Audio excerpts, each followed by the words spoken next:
It's time for City Beat, your source for all the latest news on the city of Thompson. Only on 102.9 CHTM, your radio station.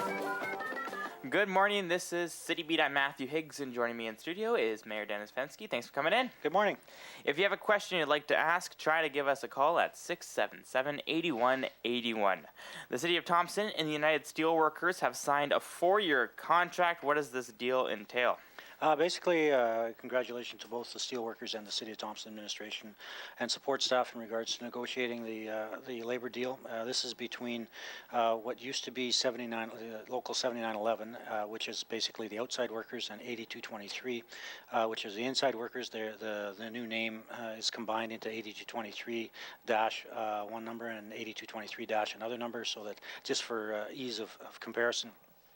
So the agreement, as was reported in the press release, it's below the rate of inflation on each of the 3 years or 4 years, and so I want to congratulate. It's a responsible negotiation that both sides have signed off on.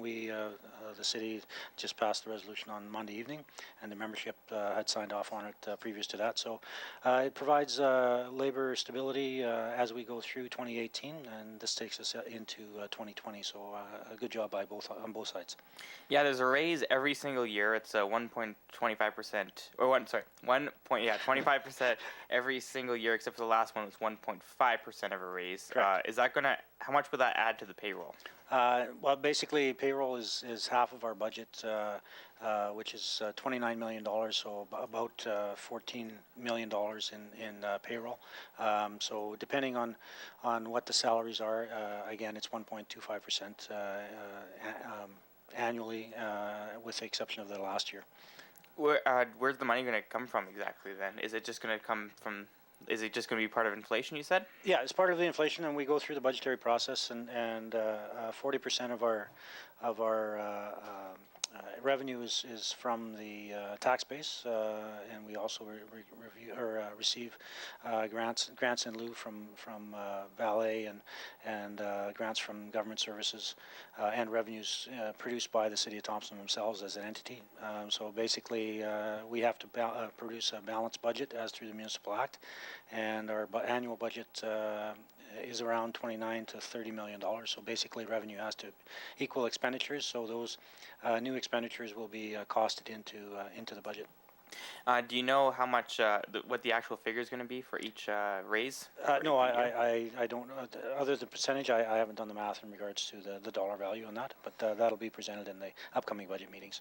Okay. The city released the rates for the water treatment plant. Can you tell us what the rates will entail for citizens? Basically, this is the proposed rates, and the proposal is in regards to the wastewater treatment plant for the building of this, and so the discussion was how to pay for that required debenture of $12.1 million, and so what was discussed and passed was the 75% based on consumption and 25% based on frontage. And so there's a public hearing coming forward to discuss this further.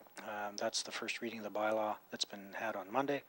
We'll have the public hearing, and then we'll have the second and third reading before we make the proposal to the Water Services Board. And the public hearing is on the 30th, right? That's correct. Right, that's right. And there were some complaints in the council about the fact that 25% of the cost would come from the rate per unit frontage. Why is there a set rate for each household every year?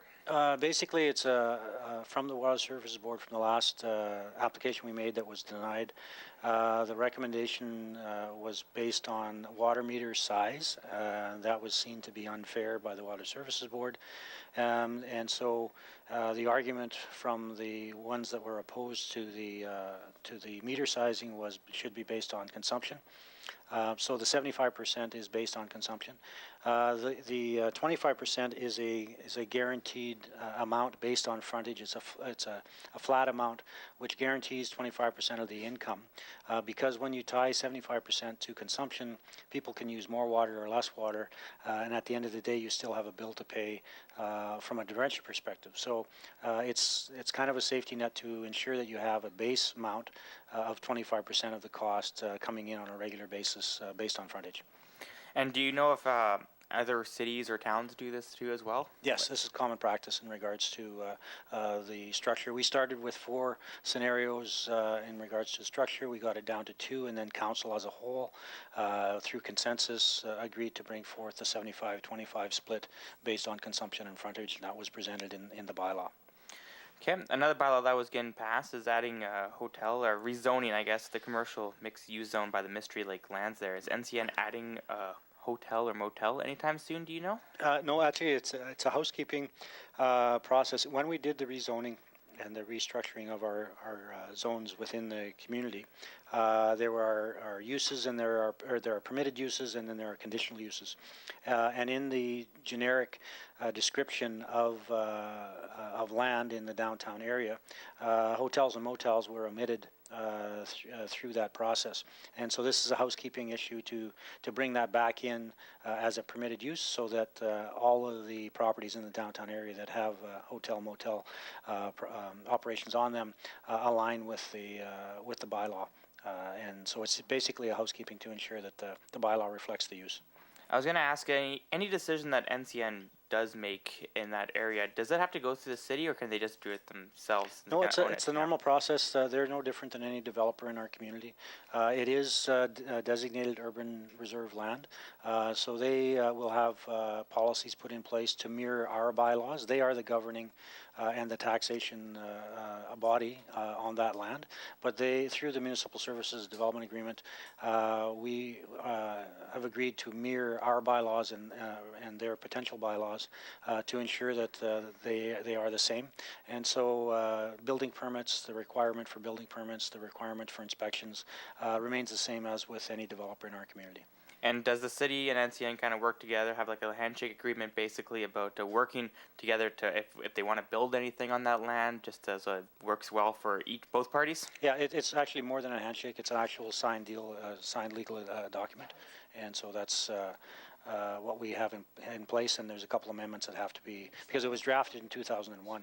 There's a couple amendments through just the natural attrition of time that have to be worked on, and our administrative staff are working with their administrative staff to make sure that everything is equal as applied. Okay, the City of Thompson is currently working on an accessibility plan. What will come out of the opinions from the public out of that? Yeah, so basically that's a law that has come forth from the province of Manitoba. We have to be in compliance in 2017. So we put in a survey in regards to accessibility to ensure that city buildings and facilities are accessible.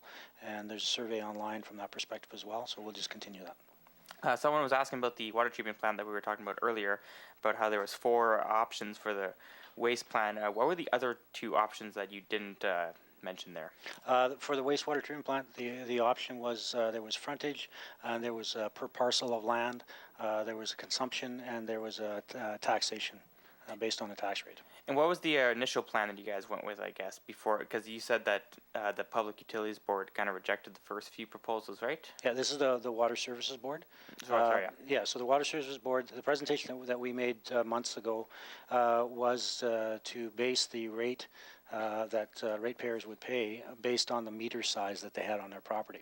And so we had objections to that at our public hearing. We had objections at the Water Services Board hearing that they had, and it was based on the water meter sizing being unfair, and some of the examples were that in some cases meters may be oversized for the use of that that's on that lot.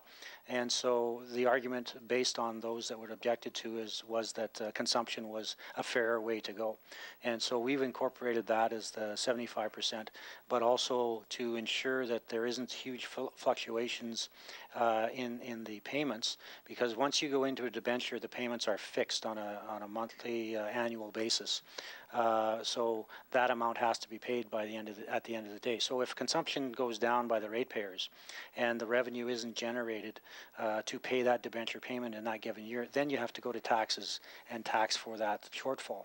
And so to ensure that some of the revenue is consistent, that's why it was developed as a two-tiered system. So we have some fluctuation abilities in the consumption side, but the 25% is set based on frontage, and that'll be a set fee for everyone to pay on an annual basis. Just to get back to the accessibility plan, I know you're talking about it there. I got a question there. I don't know if you mentioned is there a survey out there that people can use to let you guys know about the Yeah, actually, we have the survey online, thompson.ca. So go to the website, thompson.ca, and you'll see it, I believe, on the left-hand side for the survey. Just click on that and follow through the prompts to get to it. Is there a deadline for that? I'm not sure. You caught me off guard on that one. I think it's the end of the month, but I'm not sure. Okay. At the recreational meeting this week, Canada's 150th anniversary is kind of brought up. Any events the city is planning for that anniversary year? Anything special? Well, we have the annual Canada Day event July 1st. There also will be the Aboriginal Days on June 21st. Nickel Days, I'm sure, will have a Canada 150 proponent to it. And so we have designated a point person for our contact locally in the city of Thompson would be Andrew Hillaby. That's our recreation director. If your organization is planning a 150 celebration event on its own, please contact Andrew at the Recreation Department at 204-677-7952 to make him aware of the event, and we can add it to the list of events that are going to happen throughout 2017 in Thompson. And there's going to be a question coming through the phone right here, but I got one just in case.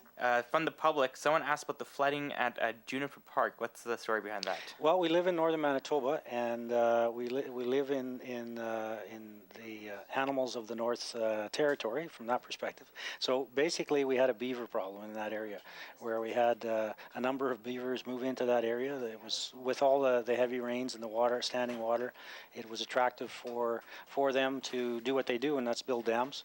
And so you can see there's a number of fallen trees, and I haven't really seen that much beaver activity within city limits. We've seen it on the Millennium Trail occasionally along the riverbed, but in this area it was significant. We actually hired a trapper to go in and trap the beavers and take them out, and we did. And so, but we do have a lot of standing water there that's obviously frozen and is in place right now. And that situation is going to be taken care of, I guess? So yeah, it'll drain, but right now it's frozen, yeah. Okay. How much will it cost to this average homeowner on top of the 25% for the water treatment plan? How much do you think it will cost for each average homeowner for the 25% of the water treatment plan that people got to pay regardless? I don't have the number off the top of my head, but we do have a public hearing, as you mentioned, and those numbers and the presentation will be made for that. So your best bet is basically, and also on Thompson.ca, there is the bylaw that was proposed within the minutes of the regular meeting, and that has the numbers there. So I don't know the numbers off the top of my head, but certainly the formulas are there, and you can figure it out. So yeah, November 30th is when this public meeting is, and I'm sure there's been a lot of questions just today about it, so I'm sure there'll be a lot of questions when that comes up on the 30th. One last question for me. Do you know the score of last Friday's Leaf game against the Flyers? No, I forgot. I can't remember. I'm sure you're going to remind me. No, I don't remember. That's why I was asking you. I'm just making sure. Well, I can only say one thing, is that, and it's a statement that the Leafs know well, that the Stanley Cup is never won in November. So we'll just move on for the rest of the season. And that's it for this edition of City Beat. Thanks, Mayor, for coming in. Make sure to join us every Thursday at 11:30 to find out what's happening around the city and City Hall for 102.9 CHTM. I'm Matthew Higgs.